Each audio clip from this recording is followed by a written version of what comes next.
So what are we talking about today, Anton? We're talking about the borderland land, and maybe I should introduce you. You are Olle Bjerkås, friend and connoisseur of the borderland. Mm-hmm. Yes, actually one of the founders of Borderland, if I'm allowed to brag a little bit. Yeah. Toot your own horn, go for it. I was at my first Borderland was year 0. We were, how many were we? We were 7 people, I think. Yeah. I don't know. The mythical number I've heard is 400, but that's a couple of years later, if I'm not. Yeah. That's over in Gotland. Okay. Yeah. But enough of that, right? We found a really interesting topic, I think, last time we talked. That was about the borderland land and the people who will be there and what they will be doing, and how to regulate that in different ways, and how to build principles on what can you do, what can you not do. So maybe we should. What happens when money comes into the picture? Like if you build something and you invest a lot of time and money in it, like you'll get a sense of ownership over it. If you have a sauna, or if you have a little cave that you dug out, or if you have a little shed that you have a bed in, like, is it your bed, or is anyone supposed to be we don't know there? Or? Well, maybe we should kickstart the discussion. So I wrote a post on Talk, advice process for funding the borderland land. And in it, you replied with the proposal of the Xingpax fee. And we called each other up because we figured we'd be miscommunicating a little bit on Talk and just wanted to double check some stuff. And then we realized we should just have this conversation and record it instead. So I think that's what we're doing. But could you, I'm trying to find a word for Xingpax in English. No, well, yeah, there is shotgun, for example. Shotgun, but that's Xingpax for front seats. Xingpax is broader than shotgun. Yes, Xingpax. Like when I grew up, we didn't say Xingpax, we only said pax. So you can pax things. And I think the English one is dibs, that you call on something. You call dibs. So and I was, I'm inspired by the concept of dibs or paxing or Xingpaxing, because it's a very loose contract. It's very bureaucratic. It's very rough, and it usually happens in the moment where you get a immediate idea of something you want to do or experience, and you realize the resources needed for experiencing it or doing it is limited. So you want to inform everyone that you are going to take up this space for an unspecified or unspecified amount of time. Exactly. It's like you want to DJ in the car and you call shotgun so that you can fiddle with the radio. Yeah. The funny part is that when you formulated it as Xingpax, I got a very strong reaction, because Xingpax also feels very playgroundy. And and the flip side to what you said with flexible, I felt it was very constraining and sort of like a 4-year-old saying, I call dibs so I get to decide, which sort of plays perfectly into how the borderland land and governance of that, or rather how the culture of that around that is hard to build, but also super, super interesting. Yeah, because we want to play serious games. We want to play with serious concepts. Yeah. And consequences. Sorry? And consequences also. Yeah. Like there is no imagination that this whole journey will be something like super smooth and easy all the time. Like there will be a lot of challenges and conflicts, and people's ideas bumping into each other, and it's really, really exciting to see what kind of policies or culture or traditions and behaviors that can grow out of these conflicts and these meetings where people have opposite ideas and figure something out. Yeah. Because I think that's what we're here to do. Yeah, and I think also the way to sort of pose Borderland Land not more as a cauldron for making all of these collisions and sort of stirring that soup or stirring the pot as much as possible in a specified testing space is a really good analogy as well. Yeah, and you know we're playing with ownership and the concept of that, which is both like super abstract and very concrete at the same time. And, but obviously, I get I want, and I get the sense that most other people also want to play with that concept of ownership and what it means, and yeah, I mean, twist it around. I mean, I hope so, and I hope that we're grown up enough to play with that concept. Does that make sense? And not get clingy and start to be like, no, I did this and this so and so many years ago, so I should blah blah blah in this place. I get to sit at the top in the sauna because I called Shingpax. yeah, or yeah, maybe you didn't call Shingpax, you just like felt entitled to do it. Yep. And the entitlement is usually something that we don't want that in the mix, but there's no getting away from it in some senses, and in some scenarios entitlement is also a little bit reasonable, especially if it comes with a humble attitude as well. As I don't know if you can do entitlement with a humble attitude. Maybe your statement of I was actually a founding member of the Borderland is humble with a teensy bit of entitlement. I know I get the same thing about my collective work show. It's like I was actually founding, but it's not important. yeah.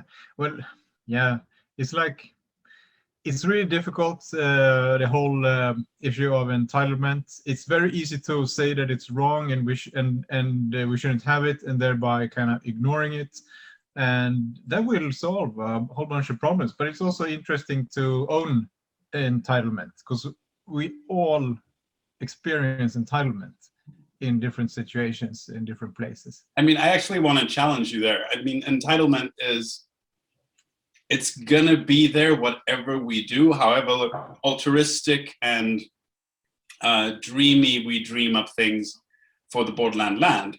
Somebody, probably both you and I, are gonna put in a lot of effort into something, and then after a little while feel a sense of entitlement.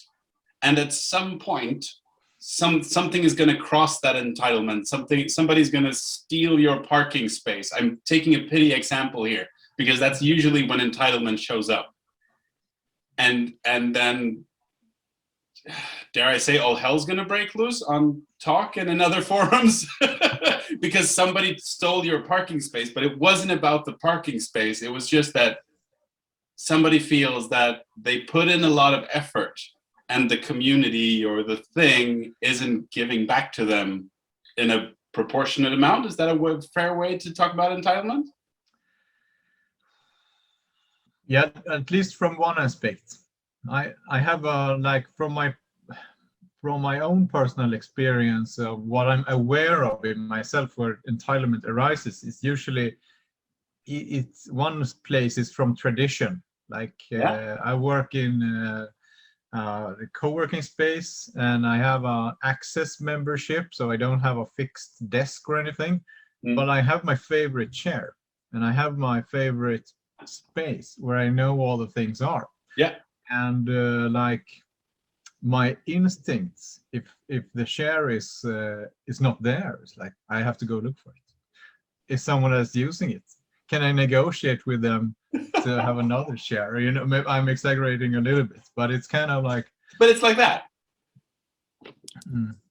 Yeah, and the parking space is like that as well. Like you always park here, and I feel very safe in this, and I've done this every year. And here comes someone else. It doesn't matter for them where they park; they can park somewhere else. Yeah.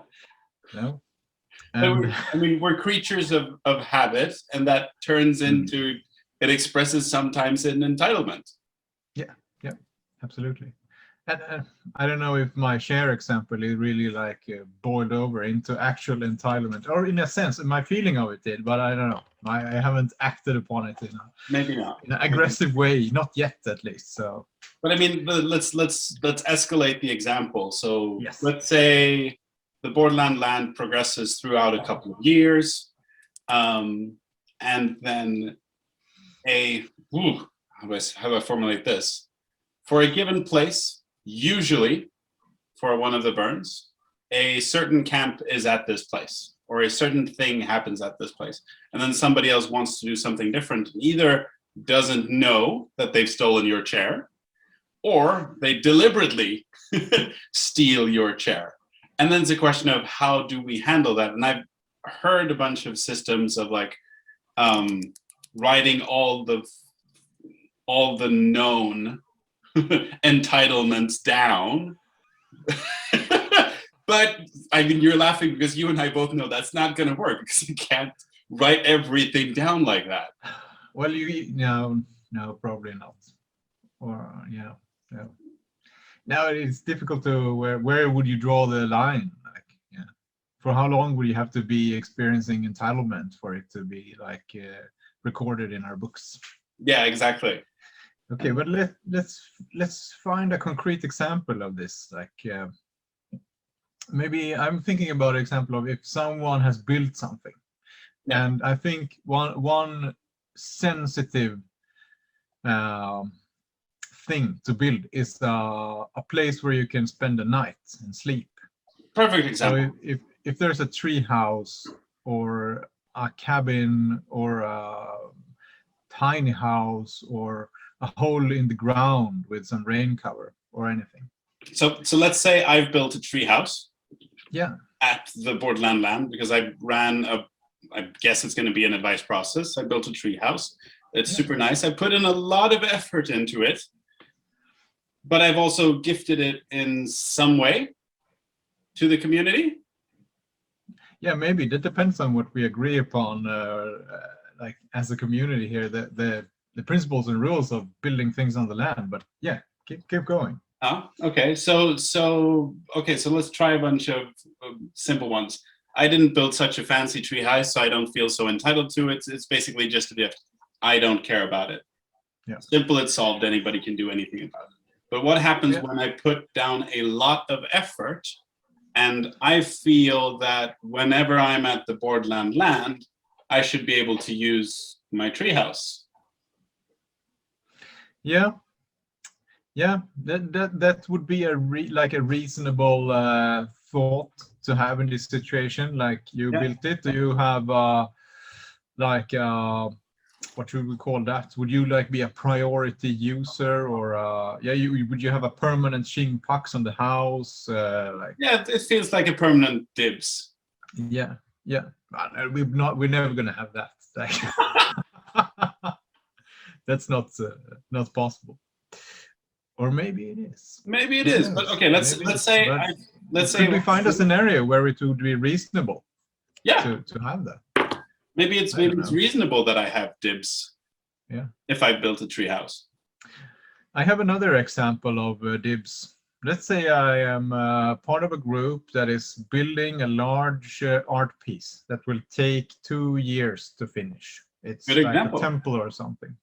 And in order to build this, we need a lot of tools, and we need to make sure these tools will like not be scattered all over the place. So we need a storage house, a little hut for the tools. And we're not there all the time, and sometimes there's no one at the land. So like we want to lock the hut to the tools so they don't get stolen. Yeah, to me that makes perfect sense. Yeah, to me too.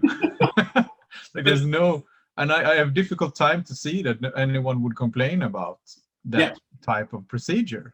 But that is a very hard, permanent or type of Xing Pax. Yes, and then I would say That's almost the ownership. It's not a Pax. It's a this is mine. But if it's your tools, it's fine. But I'm going to say now, I am the rest of the borderland, and we provided the money for buying all of those tools in the shed. Yeah. And some other burn or some other project should also be allowed to use them. Does that make sense? Yeah, it totally does as well. Like, of course, is a lot of problems that can arise from a lot of people having access to sensitive equipment and having a thumbs up of using them anytime. Yep. So there should probably be some kind of system to at least like notify in the shed or on a web page that you have planned to use the chainsaw for 3 full days. So I don't come there and expect to be able to use it in that way. So yeah, maybe that's a fantastic innovation for us to have, a tool library with a booking service. I'd actually one-up you on that one. For Mikrofabriken, my collective workshop space with 60 people, we actually don't have a booking system, although we have basically only common tools. And the only thing we have right now is if somebody's using a tool you want to use, go talk to them and figure it out. Yeah, that's probably a good place to start. And like, we're not going to make a booking system if it isn't a problem with using the things. And but in the wood workshop where I in my co-working space where I work, we have a lot of portable tools, and we have a list on the wall, on the door, that you can. So if you take the jigsaw from the room, you write your name and your phone number, and when you have intended to return the jigsaw on that list, and not only the jigsaw, all the power tools, of course. Because then when I come there and I want to use the jigsaw, I don't have to spend half an hour looking for it. I can look at the list and see, oh, it's not here. Yep. But if it's not on the list, then I would probably go look for it, or maybe write in the chat or wherever. Yep. But that has worked really well. So, but there's a short version of something, easy to find the information. If it's not there, chat, speak to people, that type of thing. Mm-hmm. Okay, so let's make a harder example.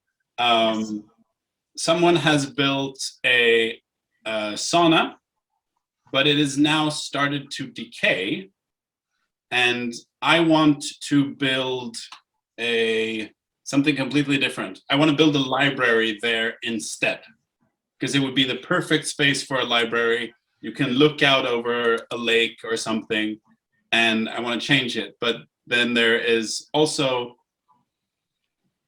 sort of tradition for a sauna to be in this place. Yeah, what are you gonna do about that, Anton? I'm bored. This is too easy. You solve it with an advice process and you just go. Yeah. Okay, so let's make another one. We have to make something hard for us. Yeah. So I build a tiny house with a sauna. I invest 300,000 in it. Nice ass sauna. Yeah, and it's a whole tiny house. Like I have a bed and a shower, and I can cook in there and things. And I've lived there for some seasons, but now I don't live there. And oh, you got very bright on your end now. Now you don't. Is it a UFO outside your window? Yep. Oh, it's landing now. It's the aliens from 2019. I'm so jealous. All right. We'll come back to that later. So, and I have this tiny house that is very dear to me. Like it has its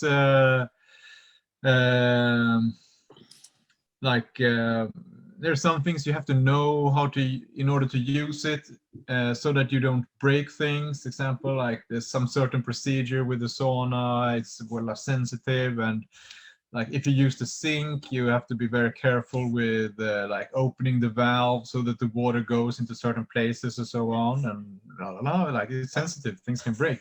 And I come with this tiny house with a sauna, and I park it on the borderland land, do other people automatically have a right to use it at any time? I would say Is that it not my tent? Like, can anyone go into my tent?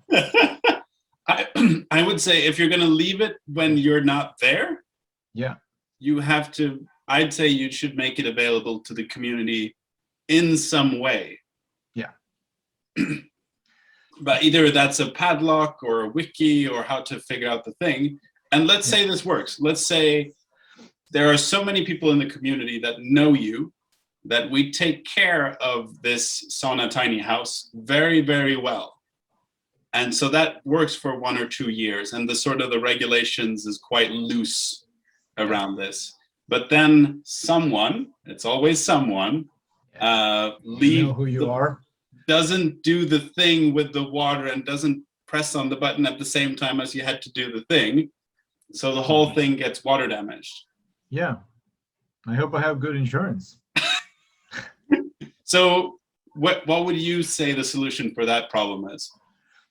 Yeah, we're gonna have accidents. Like, there's no getting away from that, and people are gonna fuck up, like, more often than not. Like we always do. This, yeah, and like there are going to be many things that are sensitive. We can go back to the tools, for example. Like, tools are dangerous. You can cut off your own body parts or other people's body parts, and like, it's not. I don't know. Yeah, the responsibility, we're playing with that here, but we also want to like let go of that and like allow people to make these types of mistakes, and that's kind of a, at least the Burning Man attitude to dealing with this. So, like, allow people to cut their arms off. Like, but don't weasel your way out of the question. What's the how would we resolve your water damaged sauna tiny house?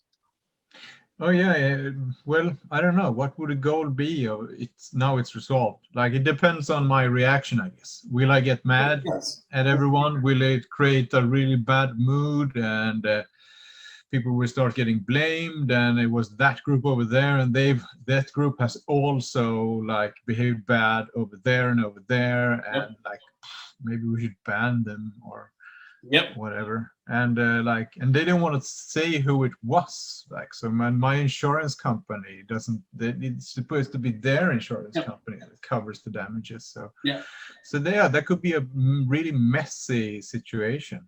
Yeah, and I think it turns different because either the sauna owner just says, you know what, this is the rules I played by. I knew this might happen, but we had 2 strong years.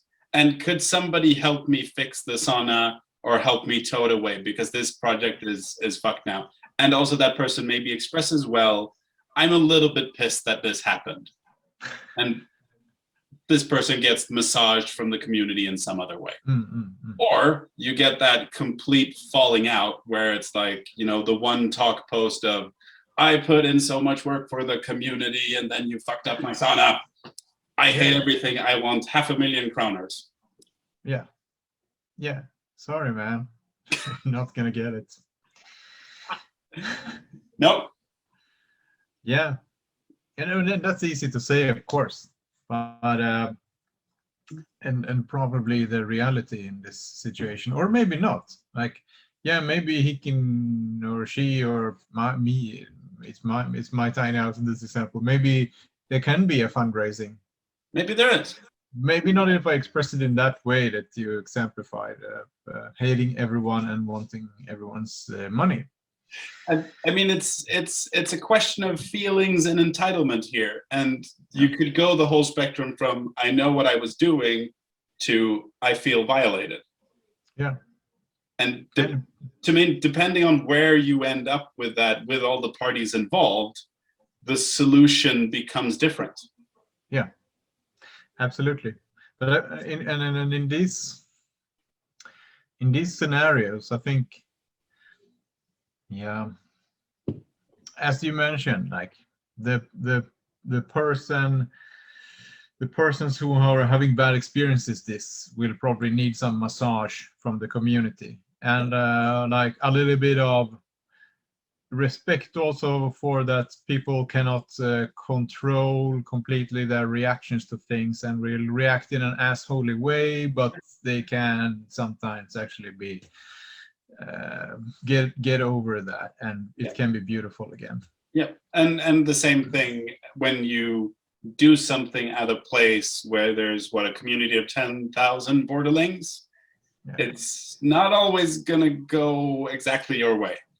No, and people are gonna climb up on the things that they're not all supposed to climb up on, and it's gonna break. And maybe next year you come back and make it sturdier. Yep. But don't build a fence. Okay, so on the fence thing, let's make a. What if I build a tiny house and I feel that I put a lot of work into this tiny house, and I'd gladly lend it out to the community, but I would like to have some rent paid for maintenance costs and stuff like that, because it's a very ornate house. Yeah, yeah, and I think that's a very reasonable wish, and it can happen in very many different ways. Like, I like to see the Borderland land as a extremely decentralized organization where hopefully, like from my perspective at least, this will never go through any central structure. Like the tool library we talked about, hopefully that will not go through a central structure either, but will be participant initiative with people who wants to contribute to this, getting together, doing what's needed, and maybe raising some funds outside of the group as well. And it's like this is not a place that's going to be fair. I don't think fairness is something we're looking for. It's going to be completely okay for someone to like just use allemansrätten and go in there and be as everyone else without getting any nasty looks from people like, who the fuck are you? You're not a member. So maybe I'll spin off of your decentralization and say that I'd love to see both a tiny house that is completely free next to a tiny house, conceptually at least, that is like you have to pay rent, and it's even up on Airbnb. Yeah. It would be super cool to be able to experiment with the spectrum and evaluate, like, how does this affect our sense of wonder about this place and our sense of like doing something really cool. Yeah. There are some traps in default behavior that's really like gets you into a standard way of thinking, and they can be a little bit like infectious sometimes also. So it kind of travels in unknown ways, and it's difficult to be aware of how we are affected by a default type of establishments. Are you thinking about anything in particular? No, I was just thinking about the standard, like the camping site. It could be a camping site, for example. That would be a very standard deal. Like, you come with a camper van and you pay a certain fee for being there. You get access to water and toilets, and you have somewhere to leave your trash, and you're obliged to pick up after you and don't fuck with the neighbors unless you have consent. Yeah. And I would like, in some way, it's really, really interesting also to like, I don't know, maybe this will piss some people off. That would be fun. Like the merge between the borderland and the regular market economy. Yeah. How can the borderland move into the market economy?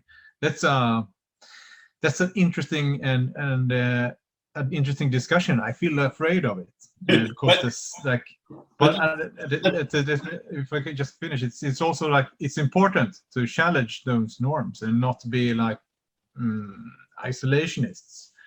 But at the same time, it's a risk of breaking the illusion of, no, this is something else. Yeah, but what happens if we invite it in? Because for the borderland land, I am supremely not keen in inviting the market economy in.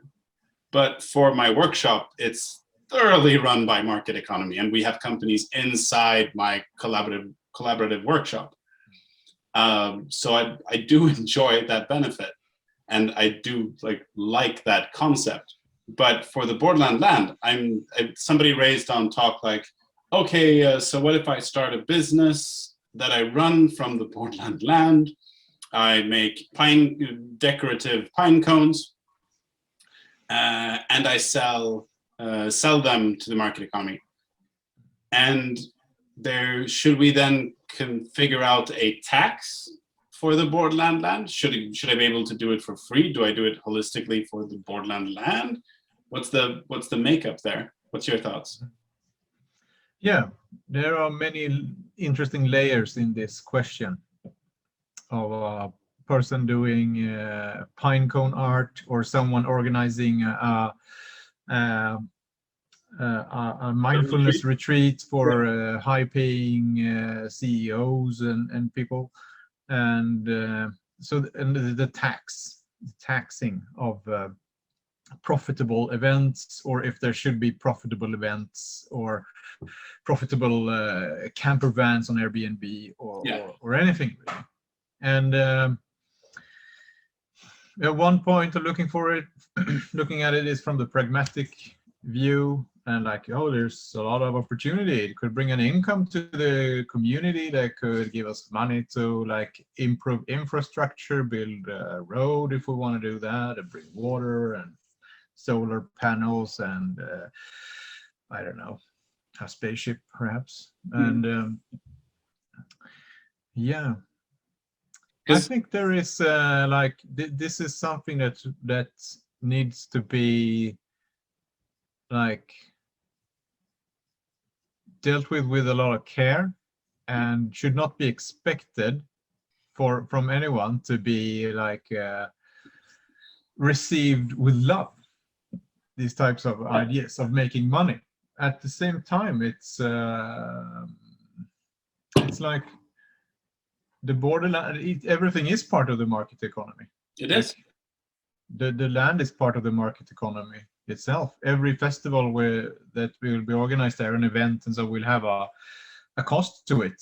And there's also but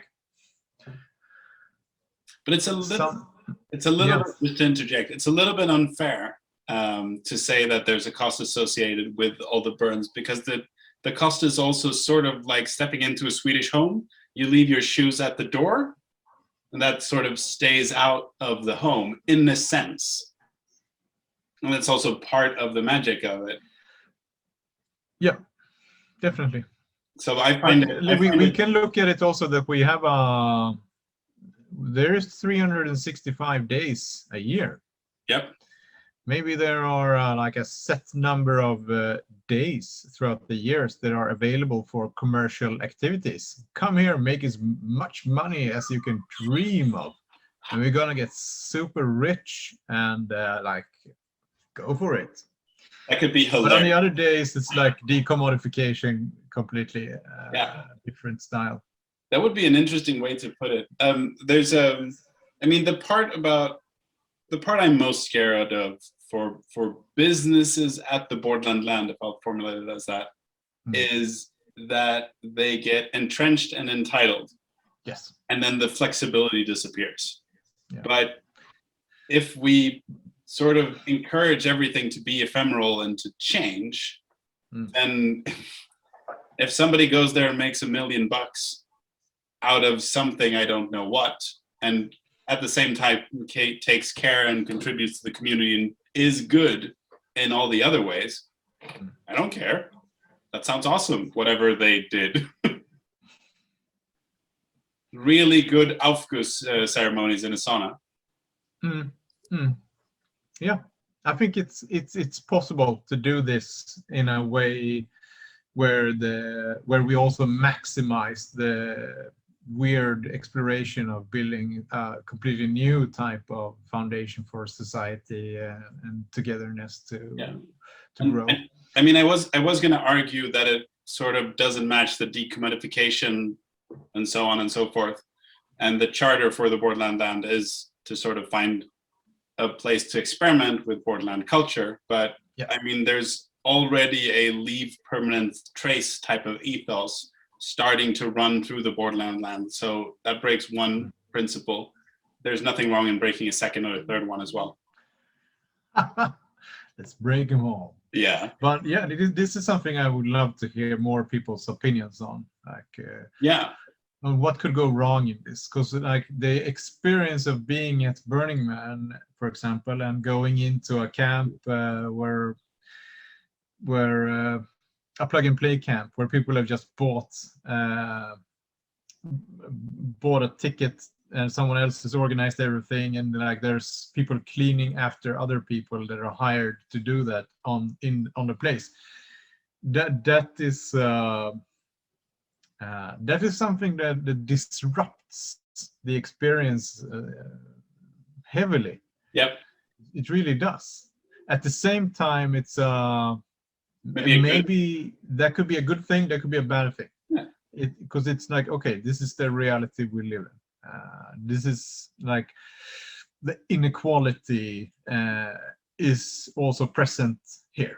Exactly. And it also shoves it in your face so that you're confronted by it. And I think both of you and I are in the sort of, there should be something in the burn that also confronts you or makes you question something or makes you work with something. And I think the borderland land could bring that in as well.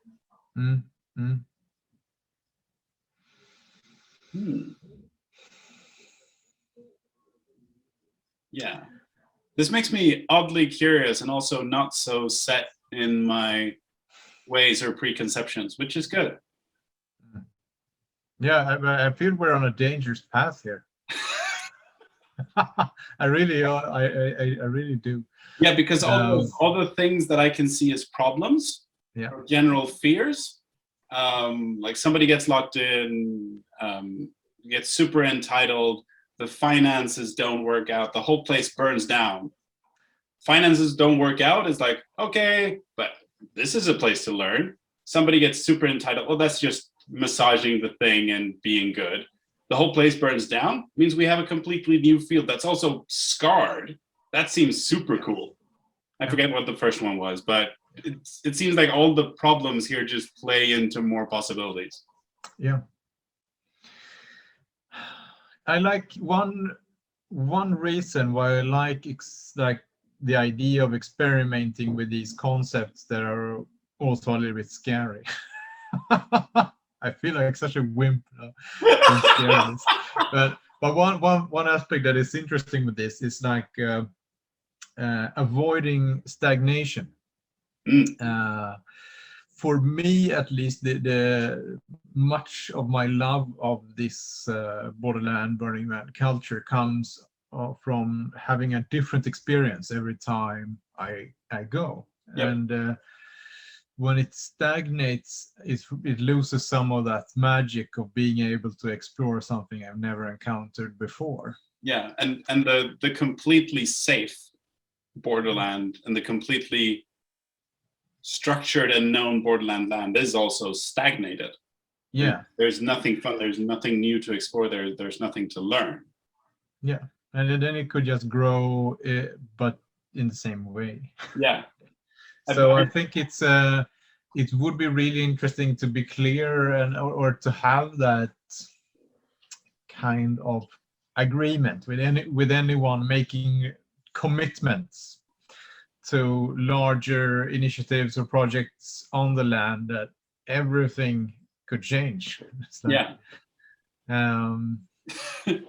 Don't trust that it will be the same the next year or the year after. And it feels like sort of you sign a contract where it says, I solemnly swear to try to not get entitled because I know that none of this is going to stay permanently anyway, and everything's going to fuck up and it's going to be fantastic. Yeah, but some things will stay permanent. Some things like will. If we look at Burning Man, for example, it has been the same shape, this horseshoe, since not forever, but like since it's got a shape. It has had that shape. Like it could change, but it hasn't. And Borderland has definitely not had the same shape for the no. while. And I find that part of the interesting thing. We were talking in the Borderland land and sort of recounting all of the craziness the last couple of years. The relocation, the placement one year that was just a crazy Excel sheet with circles and stuff, and other types of those events. And I think we managed to rename the Borderland to the Great Nordic Disorganization or something like that. Yeah, disorganization. It's funny because it's also one of the absolutely most well-organized places and experiences you're going to have. Like the amount of people taking responsibility for a lot of things is like, you don't find that anywhere else. Well, perhaps in like military or something. Yeah, it's enforced. The amount of central organization is very low. The amount of ownership taking is very high. Yeah, and that's kind of like also bringing us back a little bit to our somewhat concrete way and vague topic of entitlement and ownership of things and user rights and stuff like that. But I think one principle that is good to apply and good to agree upon is maximization of use. So that if I put a thing on the ground there, it should be used by as many people as possible. Like especially if it's a tiny house, for example. Yeah. The more people that are sleeping in it, the better. The better, as long as it's like maybe not 50 people at the same time, but yeah, a reasonable. I mean, I wouldn't go so far as to maximize, because that, what is the famous quote? You get what you measure. So it would be 50 people in the house at the same time, but maybe more use is better, or something along those lines. Yeah, maybe we end up in like they did in like communist China, in one factory where they had like, you're gonna produce nails, and we measure by weight. So you just made a 7-meter long nail out of lead. Yep. Completely useless. But the principle of maximizing use is it's not about it's not a competition. Yep. It's about the potential. Yeah. For it. Yeah. And I think that's like, and that is something that you as a creator would benefit from. I think trying to achieve. Yeah. When doing a thing, of course, some experiences need to be hidden away for only a few people to find. Like. It's not like everything's going to be marked on the map and there's going to be people, like crowds directed towards everything. But it's the opposite of locking something, like inviting people to use it. And that's what actually one of the things that was raised with this particular land in Forsrum is that it's so hilly and undulated that it's hard to find the whole land in one go. It's impossible. And that's also one of my best experience from Borderland is running into people who say, "Excuse me, do you know where this thing is?" Because they've checked in the FOMO guide and they have the map, so they know that, okay, there's going to be this workshop that I want to go to, and it's in this camp B2 or whatever. And it's like, and I'm saying, well, you're in B2. Well, the camp isn't here. Yeah, I know, because the Great Borderland Shuffle happened. So now nobody knows where anything is, and we're also on burn time, which means that the time doesn't really matter. But maybe if you walk around, you'll find either the workshop you need or the experience you actually needed. Yeah. That's the huge problem of having a goal and actually trying to achieve it. I mean, there should be a principle there somewhere. If one principle is maximize the people sleeping in your tiny house, the other principle would be to remember something along the Borderland Shuffle. The burn time makes everything move around, or just everything moves. Yeah, suddenly you get there and your tiny house is gone. That would be awesome. Did someone steal it? Did they move it to a better place? Did they move it to a worse place? Did it get legs and move up by itself? Mm. Yeah, maybe. Maybe. Maybe. Mm. Mm. Mm.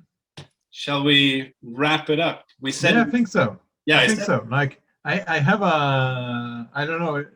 I'm not promising anything, but it would be interesting to, like, if we did this again, maybe it's two other people that do it, but maybe it's you and me or whatever. But what would the topic be the next time? Ooh, okay. Let's make a topic and send it to other people. Yeah, or ourselves if we. Or ourselves. We could. Let's see who gets there first. An interesting topic in the like problematizing the borderland land. Yes. Speaking about the borderland land. One topic I would love to do is, how do you fit a 4,000 people burn into a forest that only has one road into it? Yes, that is a I really think is a one. topic we should send. Yeah, infrastructure funnel limitation. Yeah, and also just managing people and doing that. And we should send it to people who aren't versed in this or who haven't done it previously, to get new ideas. Yes. I think. Okay, so there's a problem out there for any one of you who wants to deal with it. You can make it into a podcast, or is this a podcast? This is the Borderland Land live show that you can pick up and do by yourself. Yeah, that is not live, is it? Oh no, it's not live. No.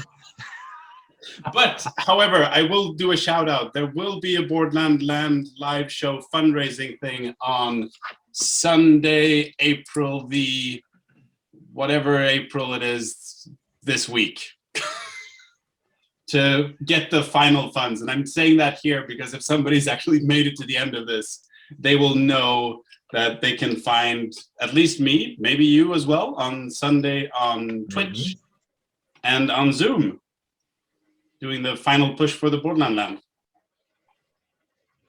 Amazing. Wow. All right. It's been a pleasure, Olle. Yeah, really. Thank you, Anton. Thank you. Looking forward to talking to you next time. As do I. Cheers. Cheerio.